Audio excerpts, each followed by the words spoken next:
అనంతమైన అడవుల మధ్యలో ఒక చిన్న చెట్టు ఉంది. అది సాధారణ చెట్టు కాదు. దాని కింద ప్రపంచములో ఒక్కటే పుష్పించే ఓ మాయా పువ్వు ఉంది. అగ్ని పువ్వు. ఎవడు ఆ పువ్వును నిజమైన ప్రేమతో చూస్తాడో ఆ పువ్వు అతనికి ఒక నిజమైన స్వప్నాన్ని చూపిస్తుంది.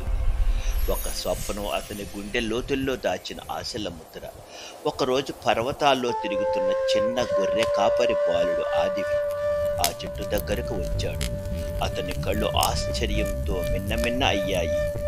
ఆ సమయంలో ఆ పువ్వు నుంచి వెలుగు రేఖలా ఓ రూపం బయటపడింది.